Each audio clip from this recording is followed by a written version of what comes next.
knowledge does? அறிவு என்ன செய்யும் தெரியுமா? See 1 Corinthians chapter 8. 1 கொரிந்தியர் 8 ஆம் அதிகாரம். 1 Corinthians chapter 8. 1 கொரிந்தியர் 8 ஆம் அதிகாரம். It says here in the first verse. 1 கொரிந்தியர் 8 ஆம் அதிகாரம் முதல் வசனத்திலே வாசிக்கிறோம். The last part. கடைசி பகுதி. That knowledge only puffs you up and makes you arrogant. அறிவு இருமாப்பை உண்டாக்கும், அது உன்னை கர்வத்தை உண்டாக்கும். It's like a balloon, you pump it and pump it and pump it, it becomes so big. ஒரு பலூனில் காற்று ஊதிக்கொண்டே இருந்தால் அது பெரியதாய் மாறும். Knowledge is like that. அறிவு அப்படித்தான் இருக்கு. It looks very big but it's just hot air. அது பெரிதாய் தோன்றுகிறது, ஆனால் அது உள்ளே காற்று தான். You prick it and the whole thing goes off. ஒரு ஊசியை வைத்து குத்தி விட்டால் அது முழுவதும் போய்விடும். You can see that some of these clever people, you just irritate and little them a little bit and all their anger comes out. சில புத்திசாலி மக்களை போய் பாருங்கள், கொஞ்சம் அவர்களை நீங்கள் எரிச்சல் ஊட்டினால் கோபப்பட்டு அவர்கள் மனத்தாங்கள் அடைந்து அவர் உடனே எல்லாம் போய்விடும். And the balloon has become little small little thing. அந்த பெரிய பலூன் ஆனது இப்போது சிறிதாய் மாறிவிட்டது. But wisdom, ஆனால் ஞானம் is real solid stuff. It's not like a balloon. அது பலூனை போல இல்லை, அது ஒரு திடமான பொருள். It says love and wisdom will build you up.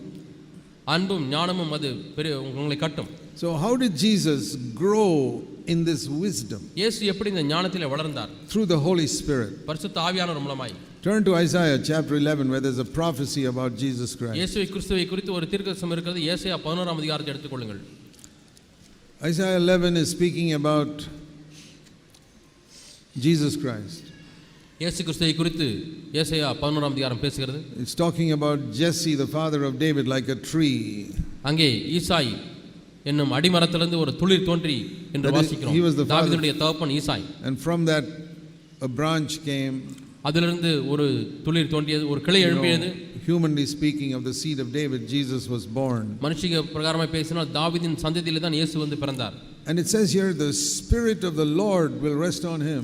கர்த்தருடைய ஆவியானவர் அவர் மீது தங்கி இருந்தார் என்று வாசிக்கிறோம். You know, in the book of Revelation the Holy Spirit is called the sevenfold Holy Spirit. பரிசுத்த ஆவியானவரை நாம் வெளிப்படுத்தின விசேஷத்தில் 7 ஆவிகள் என்று வாசிக்கிறோம். It is actually sevenfold one Holy Spirit. ஒரே பரிசுத்த ஆவியானவர் தான் 7 மாதிரிகளில் இருக்கிறார். Those 7 characteristics of the Holy Spirit mentioned in Revelation, அந்த வெளிப்படுத்தின விசேஷத்தில் இந்த பரிசுத்த ஆவியானவருடைய 7 பரிமாணங்களை நாம் வாசிக்கிறோம். அது இங்கே எழுதப்பட்டிருக்கிறது. 1 முதலாவது is the spirit of Jehovah God. கர்த்தருடைய ஆவி, யெகோவாவினுடைய ஆவியானவர். Second, இரண்டாவது he is the spirit of wisdom. ஞானத்தை அருளும் ஆவி. Third is the spirit of understanding. உணர்வை அருளும் ஆவி. Fourth, the spirit of counsel. நான்காவது ஆலோசனை அருளும் ஆவி. And spirit of strength. பலத்தை அருளும் ஆவி. And the spirit of knowledge. அறிவை அருளும் ஆவி.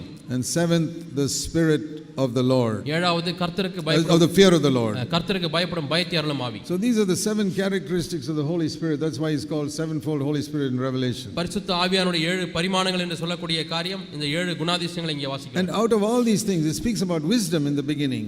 இது எல்லாவற்றிலும் ஆரம்பமாக ஞானத்தை குறித்து பேசுகிறது. Only the Holy Spirit can give you wisdom. பரிசுத்த ஆவியானவர் மட்டுமே ஞானத்தை கொடுக்க முடியும். Wisdom must come before the knowledge of the word. தேவனுடைய வார்த்தையை குறித்த அறிவுக்கு முன்பாக வர வேண்டியது ஞானம். Through the word I must get wisdom first. வேதத்தின் மூலமாக, வார்த்தையின் மூலமாக நான் முதலாவது ஞானத்தை பெற்றுக்கொள்ள வேண்டும். Mere knowledge will just puff me up.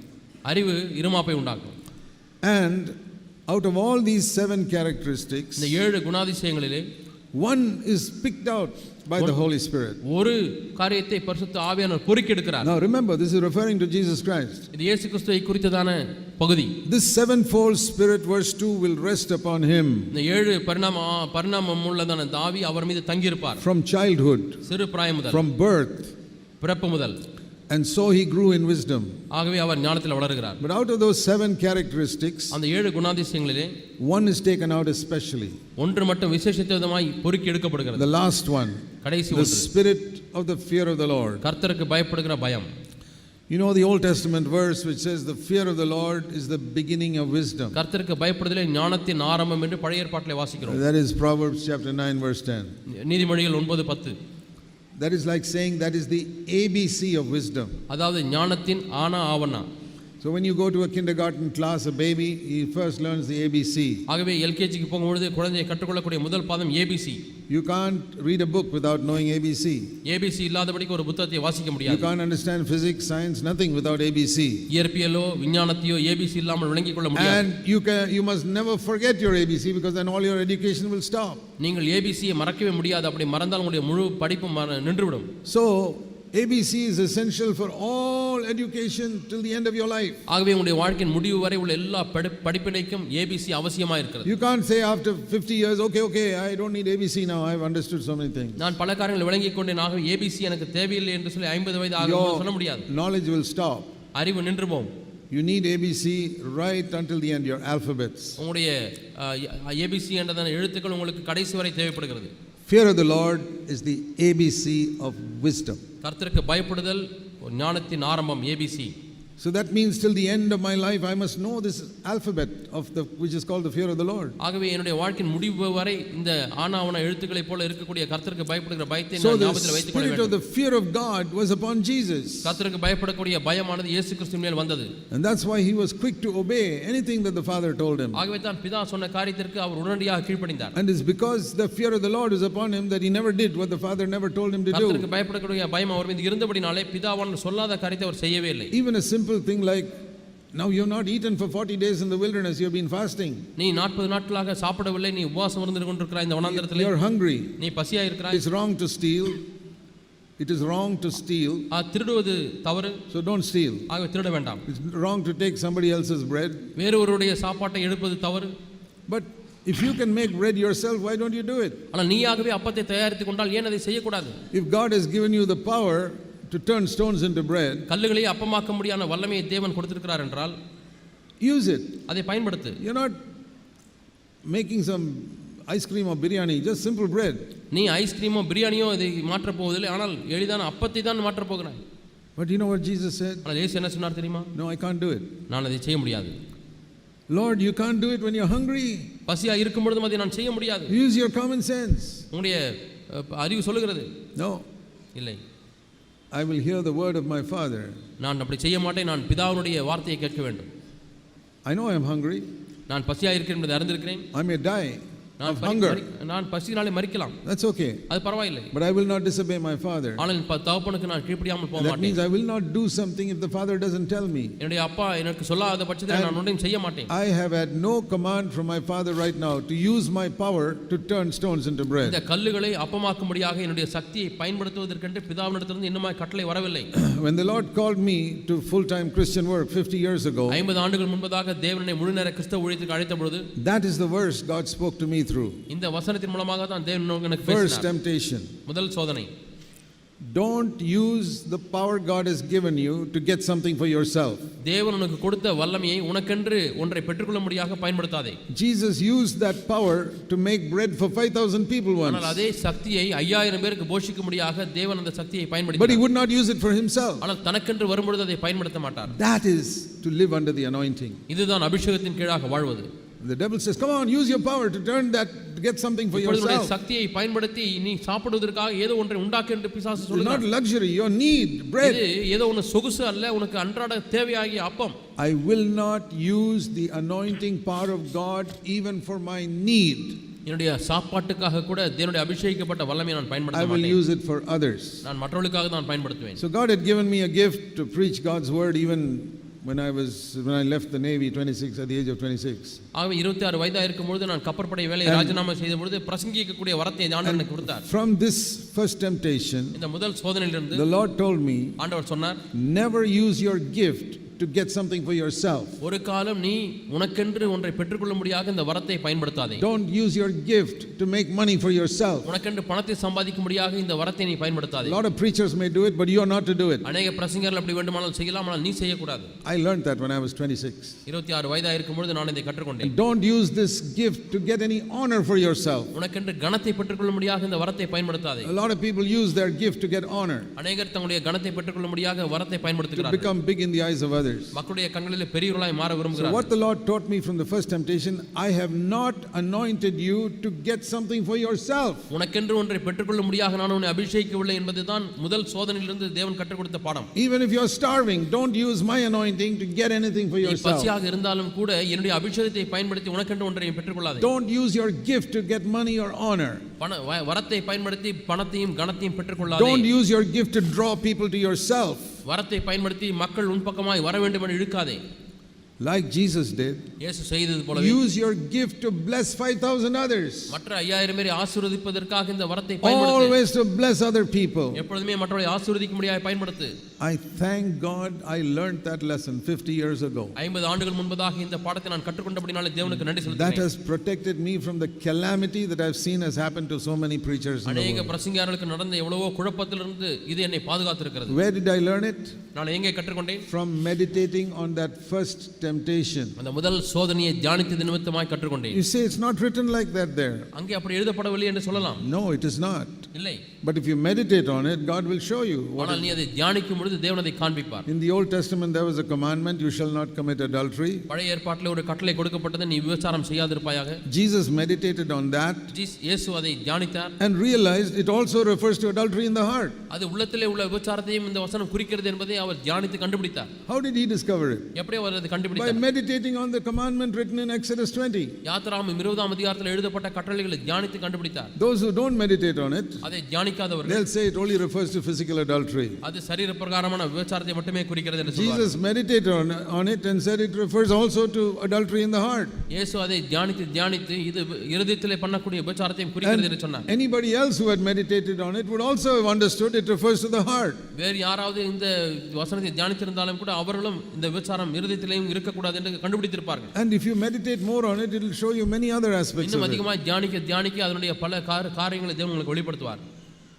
Don't compare your wife with somebody else's wife. உங்களுடைய மனைவியை வேறு ஒரு மனைவியோடு கூட ஒப்பிட்டு பார்க்க வேண்டாம். Not just physical beauty, சரீர பிரகார அழகை மட்டுமல்ல, but that wife can cook better than your wife. அவங்க மனைவி பாருங்க நல்லா சமைக்கிறாங்க. Maybe true. அது உண்மையா இருக்கலாம். Don't meditate on that. ஆனால் அதை தியானிக்க It can lead you to a form of adultery. அது ஒரு விதமான விபச்சாரத்துக்குள்ள வழிநடத்தும். You may say it is not there in the word of God. அது தேவனுடைய வார்த்தையில் இல்லை என்று சொல்லலாம். Many things are not written on the surface. You meditate deeply, it will protect you from sin at the deepest level. நீங்கள் மேலோட்டமாக வாசிக்கும் பொழுது கண்டுபிடிக்க முடியாது பாவம் எவ்வளவு ஆழத்தில் இருக்கிறது என்பதை நீங்கள் தியானிக்கும் பொழுது கண்டுபிடிக்கலாம். That is what the spirit of the fear of the Lord will show you. இதுதான் கர்த்தருக்கு பயப்படக்கூடிய அந்த ஆவியானவர் உங்களுக்கு காண்பிப்பார். If you read the word of God without the spirit of the fear of the Lord upon you, கர்த்தருக்கு பயப்படக்கூடிய பயம் என்கிற ஆவியானவர் உங்கள் மீது இல்லாதபடிக்கு நீங்கள் வேதத்தை you will வாசித்தால் just read what's written there. நீங்கள் ஒரு முறை அங்கே என்ன எழுதப்பட்டது அதை But if மட்டும் the spirit of the fear of the Lord is upon you, ஆனால் கர்த்தருக்கு பயப்படக்கூடிய ஆவியானவர் உங்கள் மீது இருக்கும் பொழுது almost every time you read you get something new. ஒவ்வொரு முறையும் நீங்கள் அதை வாசிக்கும் பொழுது ஒன்று புதிதாக உங்களுக்கு கிடைக்கும். In my first Bible, என்னுடைய ஆரம்ப வேதாகமத்தில் I used to write a lot of notes. Anything God showed me from a verse, I'd write it down. தேவனுக்கு காண்பித்த பல காரியங்களை அங்கே குறிப்பாக எழுதி வைத்திருப்பேன். But I was young and I needed to remember. நான் வாலிபனாக இருந்தேன், அப்பொழுது எனக்கு ஞாபகத்தில் வைக்க வேண்டியிருக்கிறது. But now in my Bible I don't write anything. ஆனால் இப்பொழுது என்னுடைய வேதாகமத்தில் நான் எதுவும் எழுதுவதில்லை. Because if I write it, I won't get something new that the Lord is trying to say to me from that verse. இப்பொழுது நான் எழுதினால் அந்த வசனத்திலிருந்து தேவன் சொல்லக்கூடிய புதிய காரியங்களை நான் கண்டுபிடிக்க முடியாது. I'll just be reminded of what I got some years ago. ஆனால் பல ஆண்டுகள் முன்பாக என்ன வெளிப்பாடு கிடைத்ததோ அதைத்தான் உடனே நினைவு God கூறுவேன். can show you something new from all of His word.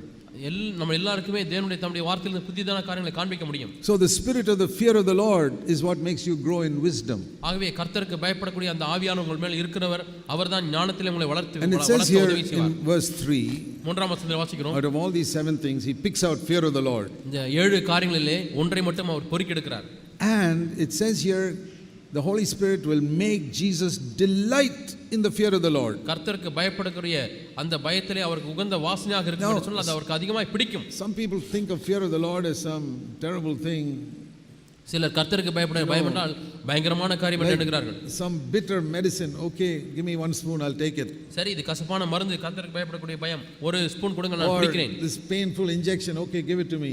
இது இந்த ஊசி வலிக்கிறது, ஆனாலும் பரவாயில்லை ஊசி போடுங்கள். That is how some people take fear of the Lord. இப்படி தான் சில பேர் கர்த்தருக்கு பயப்படுகிற பயத்தை எடுக்கிறார்கள். But Jesus looked at it like ice cream. ஆனால் இயேசு கிறிஸ்துவ இதை ஐஸ்கிரீமை போல பார்த்தார். He delighted in the fear of the Lord. கர்த்தருக்கு பயப்படக்கூடிய பயம் அவருக்கு மனமகிழ்ச்சியா இருந்தது. When the Holy Spirit makes you delight in the fear of the Lord, கர்த்தருக்கு பயப்படக்கூடிய பயத்திலே உங்களை மகிழ பண்ணுவாரானால் பரிசுத்த ஆவியானவர், you will grow in wisdom very quickly. நீங்கள் மிக சீக்கிரமாய் ஞானத்திலே வளருவீர்கள். When you see the fear of the Lord not like painful medicine but like ice cream. நீங்கள் கர்த்தருக்கு பயப்படுகிற பயத்தை மருந்தை போல அல்ல ஐஸ்கிரீமை போல பார்ப்பீர்கள். Lord, I want it. ஆண்டவரே எனக்கு தேவை. I delight in it. அதிலே மனமகிழ்ச்சியா இருக்கிறேன். That reverence for God. கர்த்தருக்கு பயப்படக்கூடிய பயம், அந்த மரியாதை. I don't know much about your Tamil songs. Tamil பாடல்களில் பற்றி எனக்கு தெரியாது அதிகமாக. But lot of the English songs I hear nowadays being written by people. இன்றைக்கு மக்கள் எழுதுகிற அதிகமான ஆங்கில பாடல்களை நான் கேட்கும் பொழுது they are so shallow, அவைகள் மிகுந்த மேலோட்டமாய் so empty, ஆழமற்றதாய் வெறுமையாய், not like the hymns that were written 100-200 years ago. 100-200 ஆண்டுகள் முன்பதாக எழுதப்பட்ட பாடல்களைப் போல அல்ல. Those men had a reverence for God when they wrote their hymns. அந்த மக்கள் பாடல்களை எழுதும் பொழுது அவர்களுக்கு கர்த்தர் மீது ஒரு பயபக்தி மரியாதையும் இருந்தது. They didn't write it for money. அவர்கள் பணத்துக்காக எழுதவில்லை. Today's songwriters, singers all do it for money. இன்றைக்கு இருக்கக்கூடிய பாடல் எழுதுகிறவர்களும் பாடல் கட்டுகிறவர்களும் பாடல் பாடுகிறவர்களும் பணத்துக்காக செய்கிறார்கள். Even Christian books are written for money. இன்றைக்கும் கிறிஸ்தவ புத்தகங்களும் கூட பணத்துக்காக எழுதப்படுகிறது. Only in CFC we print books without anybody getting money out of it. நாம் CFCல மட்டும் தான் பணம் சம்பாதிக்காதபடிக்கு புத்தகத்தை வெளியிடுகிறோம். I think I am the only author who gets no money from my books. என்னுடைய புத்தகத்தின் மூலமா எந்த வருமானமும் பெறாத ஒரு புத்தகத்தை எழுதுகிறேன்னு சொன்னா நான் தான். To me that is like the money changers in the temple selling things to get money. அது என்னை பொறுத்தவரை காசுக்காரர்கள் அங்கே தேவாலயத்திலே பணத்துக்காக செய்கிறார்கள். I say if we sell our books we use it to print more books, that's all. நாம் அந்த புத்தகத்தை ஏன் விலைக்கு விற்கிறோம் என்று சொன்னால் அந்த பணத்தை வைத்து அதிகமான புத்தகத்தை அச்சிடுவதற்காக. And so many books we give free to people also. அதே சமயத்தில் எத்தனையோ புத்தகங்களை இலவசமாய் ஜனங்களுக்கு கொடுக்கிறோம். Nothing for me.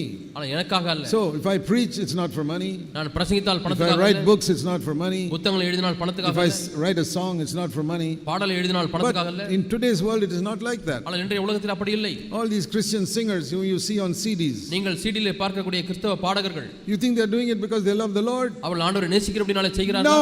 இல்லை. They are making money. அவர்கள் பணத்தை சம்பாதிக்கிறார்கள். The more CDs are sold the more money they get. எந்த அளவுக்கு அதிகமாக சிடி விற்கப்படுகிறதோ அந்த அளவுக்கு அதிகமாக பணம் கிடைக்கிறது. You think Jesus would ever do that? இயேசு எப்பொழுதாவது அப்படி செய்வாரா? You think Paul or Peter would ever do that? பவுலோ பேதுரு அப்படி செய்திருப்பார்களா?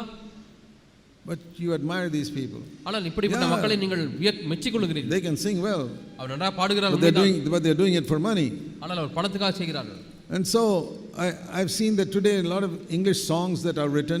ஆகவே இன்றைக்கு எழுதப்படுகிற பல ஆங்கில பாடல்கள் they have no reverence for God. அதிலே கர்த்தருக்கு இருக்கக்கூடிய பயபக்திக்குரிய மரியாதை இல்லை. They talk about Jesus like their boyfriend or something. தங்களுடைய பாய் ஃப்ரெண்டை போல இயேசுவை எண்ணி பாடுகிறார்கள். You know, before they were converted they were writing songs for their girlfriends.